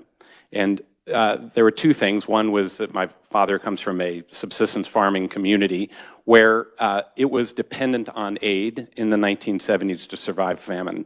USAID was a major contributor in India to immediate food aid, but also to developing the agricultural sector and seeing India move from an importing aid country to an exporting country for food, and seeing my own family go through that experience and understanding the contribution that organizations like USAID made is part of what has been the history of this program. Second, I'll say specifically in health, we've also seen areas where we have made substantial transitions. Latin America, Asia in particular, has transitioned off of aid in many, many sectors. We just recently completed a review of our family planning program in the countries that have transitioned off of family planning assistance and have successfully transitioned without a single country going backwards onto needing aid. They successfully managed a transition that took over procurement, took over social marketing, took over all of the work because of support enabled along the way that met country goals for contraceptive usage and for family planning. Third, I'll say there's no question that there's been a heavy dependence on implementing partners along the way as part of this, and USAID has embraced a strong localization agenda. PEPFAR is a major source of our funding, and that program is now more than 70% through localized independent organizations. We localized meaning locally led, locally financed, and supported organizations with local leadership that are the prime partners receiving funding and making these efforts work. We are working to extend that rate to our other programs and have targets for being able to make that work happen along the way. Finally, on this comment about supply chain procurement, part of the next-gen supply chain procurement process is, in fact, a multi-stage contract that enables localized partners and much more capacity for procurement through localized partners as part of this. That $17 billion procurement he talks about is over many years, the procurement aid that we support in many countries. And the intention and the design of this next contract would enable far more localization than has been able to be executed before. But I appreciate the chance to be able to speak to it because I think some of these things are not recognized or understood as a major part of the USAID that we are building today, and that Samantha Power, under her leadership over the last couple of years, has been able to indicate as our focus and areas for building for development aid of the future. Okay. Thanks very much for that update. And indeed, organizations can and do evolve, which is partly why I think Lancet commissions are developed and written, why advocates do what they do. Let me now turn to the floor, and I'll have this gentleman here. Please identify yourself, and if you want to ask a question to a specific panelist, please make that clear. Thank you so much. My name is Arish Lal. I'm with Women in Global Health and the Chatham House Commission for Universal Health, with Rob and I think several other folks much smarter than me in the room. But I think most pertinent to this is I'm also a PhD student at LSE, and my PhD is actually on this very topic. So I really want to congratulate the commissioners because 3 years into this research, I still have more questions than answers. So congrats on a really timely report.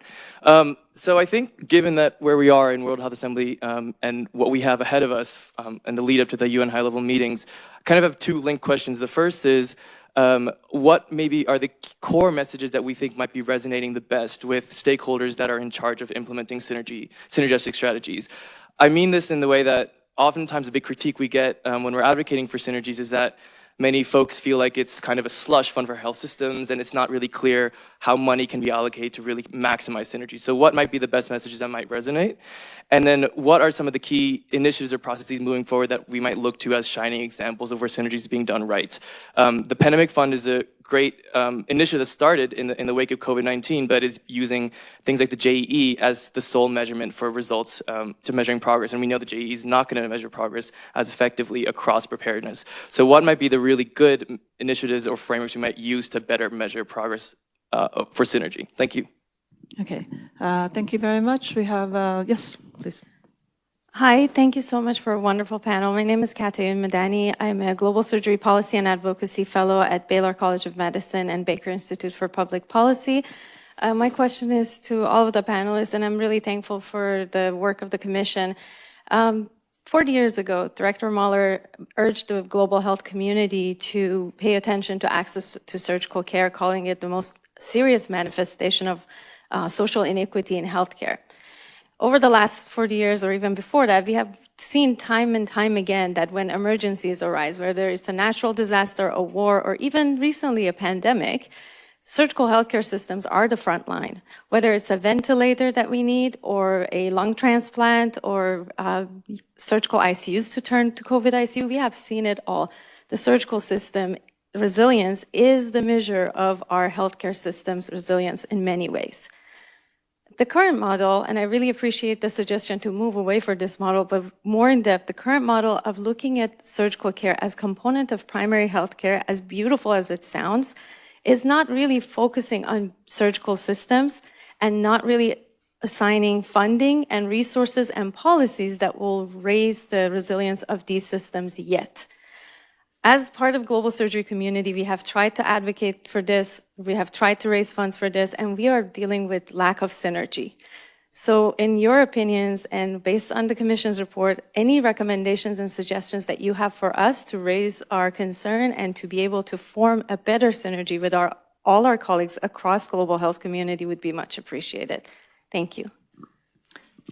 Thank you very much. I think we have time for maybe one more. Yes.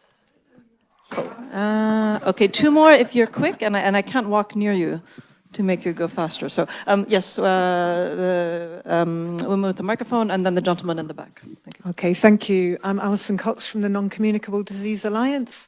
Very much appreciate the report and the panels this afternoon. My question is, it does build on this issue around the 3 high-level meetings coming up, but also looking towards sort of the end game for these Sustainable Development Goals. The current Secretary General of the UN's report on our common futures, and where does the concept of health itself as being something that we want in our common future show up? We're being quite technical here about how these different programs run, but I'm not really. We're hearing all the time that we need to have political leadership in order to make progress on all this, but I'm just not seeing health in political language about what the future should look like. We're talking about technical issues like pandemic preparedness or UHC, but not health as a real value. So I was just wondering if you're seeing that or hearing that and how we actually shift political will on this. Okay, thank you very much. Last question from the back. Yes, hi, good afternoon. Dr. Renyala from Operation Smile and the G4 Alliance. We get to be here in Geneva to talk and debate about decolonization and dependency and all sorts of different things, and yet sometimes I can't help but shake the feeling that the patient from the village that some of us have gotten a chance to interact with just cares about getting medication, in my world just cares about getting access to safe surgical care, just cares about the health delivery to be given without going poor. So as we have these debates, I will ask these brilliant minds, where's that happy medium between having that debate and really thinking about delivering for people today and building resilience and lack of dependency or ownership in the future? And I think Atul kind of started taking us into that path, but I would love that as a solution for the future, maybe from them.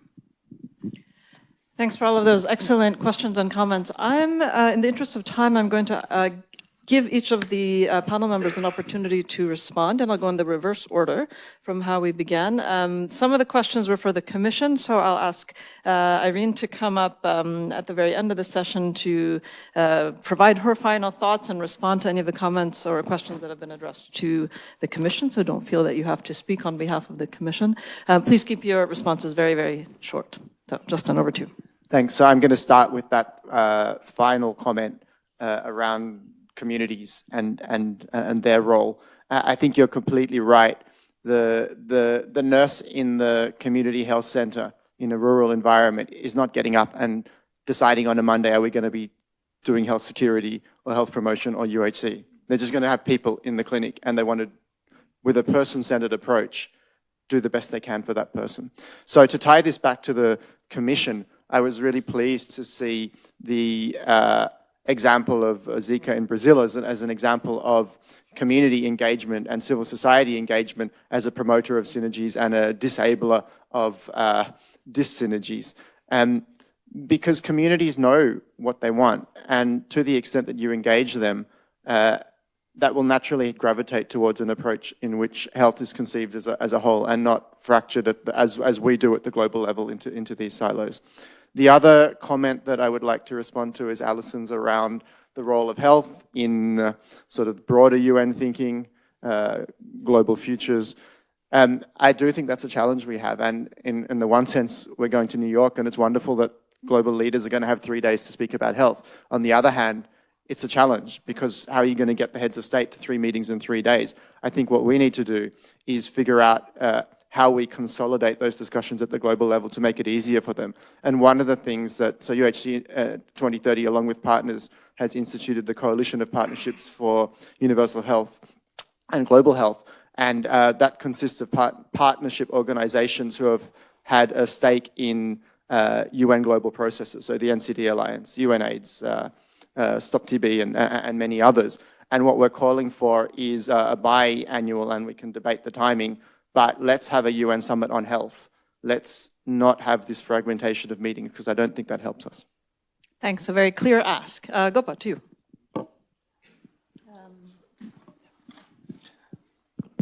Quickly on this issue on this surgical care, I understand that there is a resolution in the upcoming WHA. This is a clear example of fragmentation, and when the term surgical care is removed in that resolution, I think they use the word operation. So it's very, very important to bring it back, some of these issues. But I think there is a consensus already among the member states. I think it's, you'll have to really try hard to reopen the resolution at this moment. And lastly, 2 more quick comments on the UN. I think most important thing is that can we talk about debt relief? Can we talk about much more physical space? So these are the issues the UN General Assembly high-level meetings can help to bring some kind of political consensus. And lastly, on whatever we do, as USAID did in bringing, green revolution in the 70s, that's a very wonderful thing, right? There was a famine and underproduction of food, so there was massive dissemination of technology which happened, and the production really came up. So what we also do, a similar thing about the medicines and vaccines. We need to have a massive dissemination of technology for the production of this thing. In the Green Revolution, there was no intellectual property rights, right? Right now, all the products which is coming in the medicines and the vaccines are protected through intellectual property and proprietary technology. So this is the change between the 70s and what the USAID did to address the starvation, and now, what do we call it? It's not doing and creating a vaccine famine. Thanks. Thank you very much, Gopa. Soji, over to you. Once again, thank you very much. I would like to pick on a theme that Agnes mentioned in an earlier round, which is the theme of regionalization. I think it's crucial to move the center of gravity, permit the expression, from capitals of the global north to regional capitals in the global south. And in that regard, there are some things we ought to stop doing.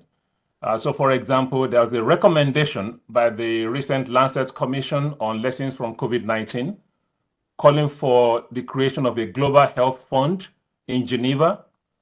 I think that is a singularly bad idea, and it must not happen. In addition to that, I think it's important to phase out all foreign aid for basic health services and basic commodities over the next 7 years, say by 2030, which is target date for UHC.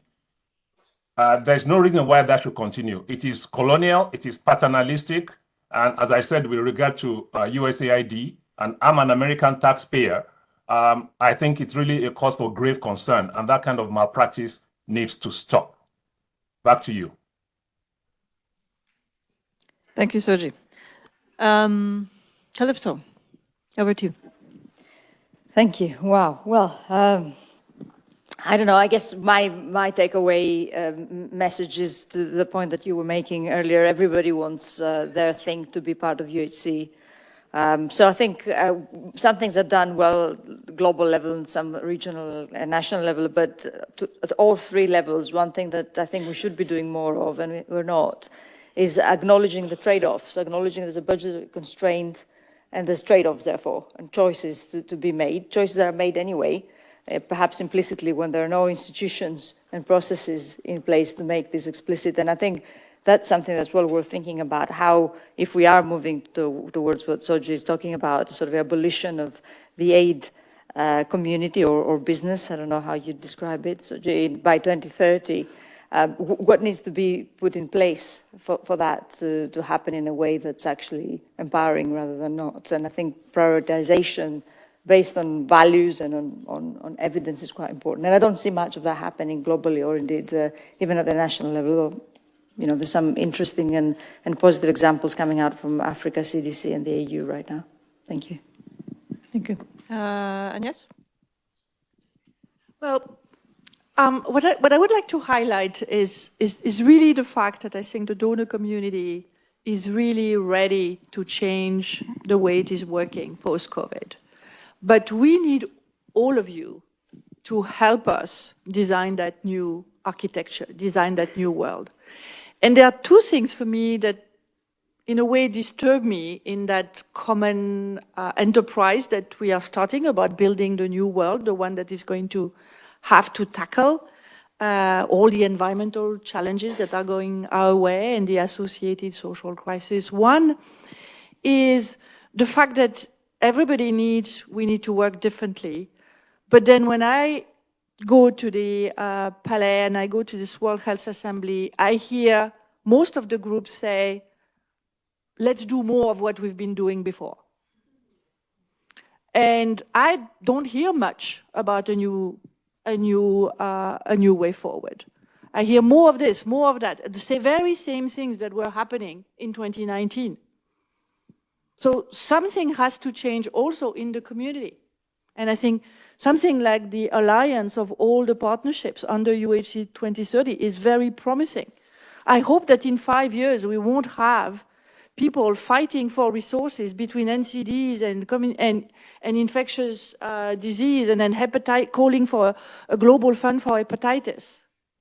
I hope that we will learn from the past and that we will together carve that new world. The second thing that strikes me is you hear a lot about the lessons of the COVID crisis. Oh, we've learned the lessons of the COVID crisis. But when it comes to health system investments, in 2019, and I was in WHO at that time, we called for investments in PHC, right? In 2023, I hear we call for investments in PHC. So which lessons have we learned there? And I think that talks a little bit to your point on surgery, because I think the lessons from COVID are not that we need to invest in PHC. We need to invest in PHC, don't get me wrong. I'm not saying we should not invest in PHC, but I'm saying that's not the lessons from COVID. We knew that before. The lessons for COVID, in my view, is first, we need to invest in One Health. We need to invest in multi-sectoral investments. We need to invest in environmental health. We need to prepare for the environmental challenges. And we need to invest in surveillance. And we need to invest in country institutions, country public health institutions. This is what we have not done before COVID. This is why we were so surprised by COVID and we didn't even have surveillance systems during COVID. So the first one is invest in One Health. The second one, and Atul is here and has been a great champion of that, human resources. 20 years of global health investments, close to nothing for training health workers. We need massive investments in schools of nursing, in medical schools, in schools of rural schools, rural pipelines that train rural community-based health workers. That's a COVID lesson, right? And third, which we hear very little in the global community, but has come out very well from World Bank analysis, the role of social protection. All countries need safety nets models in which you can transfer cash to local communities, to poor households.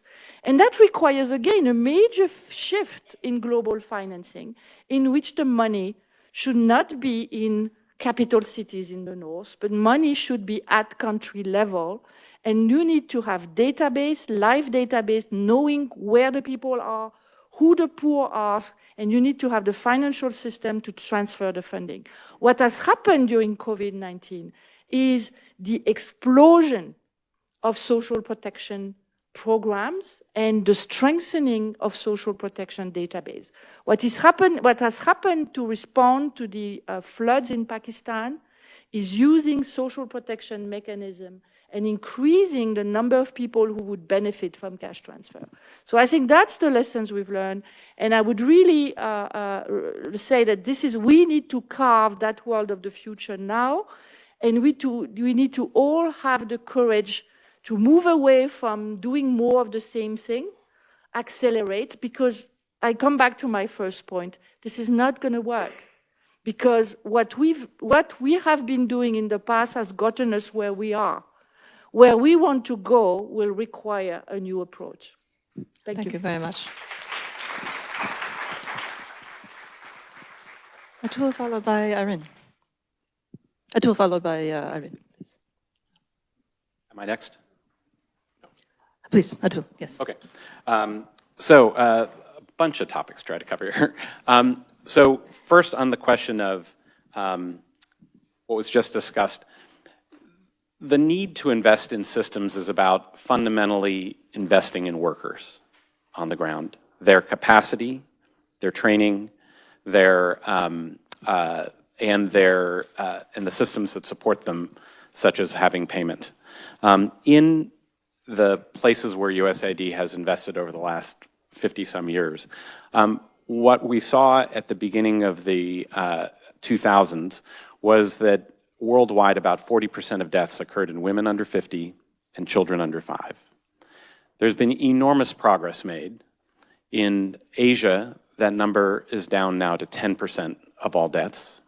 In Latin America, down to 10% of all deaths. Africa was at 60%, and that has dropped to 40% of all deaths. And so the regional perspective is absolutely critical, because these are different worlds and different needs. By and large, in global health assistance, there has been a transition away from assistance in Asia and in Latin America, and a concentration of support in Africa as those needs have been disproportionate. The second part, though, about regionalization is that I think Africa CDC has played an important role in setting a set of expectations about regionalization that I think are being echoed here largely. The strategic emphasis of Africa CDC is that they have named 5 pillars, wanting to strengthen public health institutions, wanting to strengthen public health workers, strengthen local manufacturing, increase domestic resource mobilization for health, and have action-oriented, respectful partnerships. And we could not be more supportive of that agenda and wanting to drive where we have gaps in those approaches, and we all have distance to learn, that we are enabling those things to happen. As we envision our global health security work, for example, and the question was raised about the joint external evaluation. This is the WHO metrics for looking at global health security country by country. And the joint external evaluation is a set of 10+ categories, ranging from your laboratory capacity to your health worker capacity to your emergency operations capacity, et cetera. The critical elements of that is it's just capacity.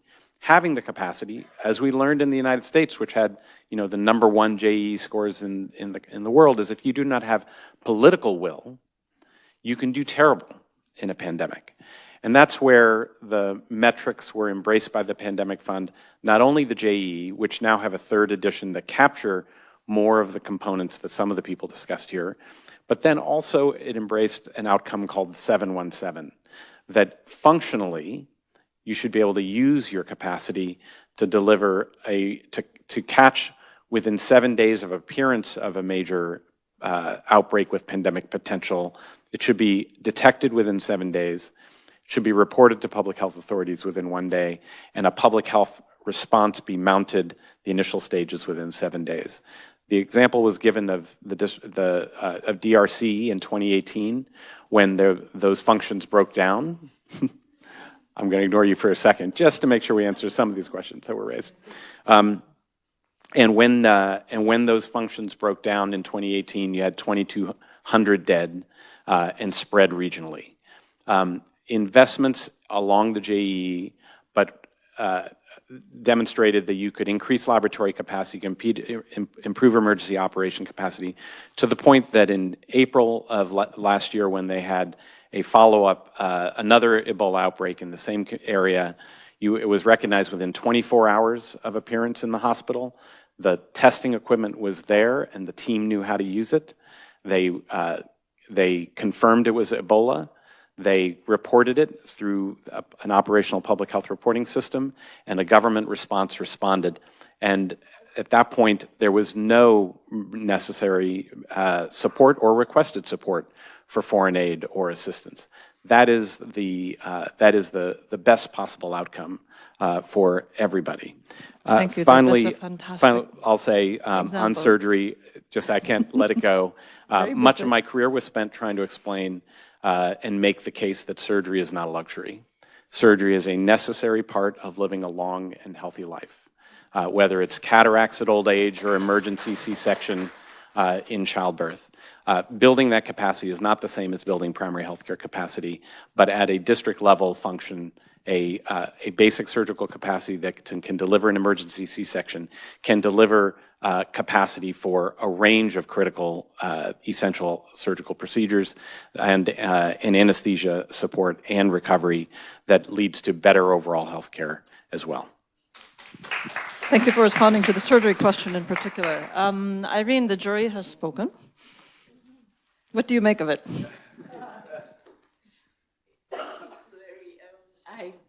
In fact, I'm almost regretting accepting to make the final comments, but I will make them. The first thing is I've been impressed in that I've heard nobody say in this room that synergies are bad. Why are we talking about synergies? So at least it looks like we have some consensus there. And I've heard a lot of people talking about the health system. And in fact, it tallies with the conclusion we kept coming to in our deliberations, that at the center where the three circles intersect, you keep meeting the health system. So the comment I would like to make is that we actually need to put people, we need to see people and not numbers. I think part of the problem with public health is the numbers make us lose sight of the people. 1,000 children immunized, 80% coverage attained, and so on and so forth. And the best way I can illustrate it is with my early experiences with public health. I started off in clinical care, and I thought I want to go into public health because many of the problems I was seeing really had nothing to do with my clinical ability. It was, people coming in too late, blah, blah, blah. So I accepted a position as a district medical officer in 1989. And the district I was posted to, this was the time when the world was in the grip of immunize the world's children by 1990. We had a vehicle to go, we had vehicles, not a vehicle, we had vehicles. They were made available for the immunization and they went back to Accra after the immunization. All our nurses dropped everything they did and we ran around every single little village and immunized every child. And we showed the 80% coverage and everybody clapped for us. But the next time we went to that village, those children had died of diarrhea, they died of malaria, they were malnourished, and we did not have resources to address any of those. I actually got a query when in desperation, I finally used some of the fuel for immunization to do other programs. It was an audit query because the auditor is auditing immunize 80% of the world's children. I bring this here because some of the issues which have come up, it's surgery, it's TB, it's malaria. If we saw human beings first and foremost, before we see our numbers and our targets, I think we'd better be able to focus on the system and synergize. And in the end, we would achieve those targets. And ultimately, one of the questions I asked after a year, my first year as a district director, district medical officer, it was called back then, was what is the world looking for and what are the funders looking for? Is it the glossy reports that show we immunized 80% of the children, or is it the survival of these children? Because if you answer that fundamental question, it's going to change your thinking and the way you approach things. And I think that is what I would like to leave here, that we are agreed, we want synergies, systems matter, can we see people? And that comes to my third point, that we keep agreeing that the responsibility, the leadership has to be at national level. I would also say an empowering below the national level, the sub-national levels, so that everything is driven by people. I think the theory is there, it's the practice that is our challenge. Thank you very much.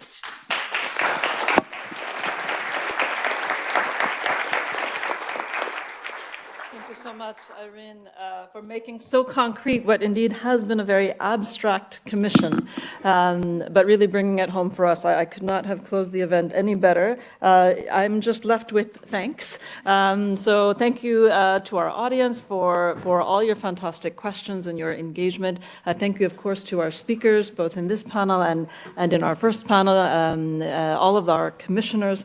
Thank you to our colleagues at the Lancet, who did a lot of heavy lifting to make this event happen. And I think Richard would be very pleased at the provocative and frank nature of the debate that we had today. Thank you to my colleagues here at the Global Health Center, especially Ellen Ruscombe and Antigone Karkanaki and Alessia Nicastro and Bettina Zago, and our events team, Sabrina Imhoff and Alain Vogel. Everything was smooth and beautiful thanks to their tireless work behind the scenes. I wish you all a fantastic rest of the day and week here at the Assembly. And we have tomorrow and Wednesday and Thursday further events. You're welcome back here at the Institute to explore a broad range of issues on the agenda of the Assembly this week. Thank you very much.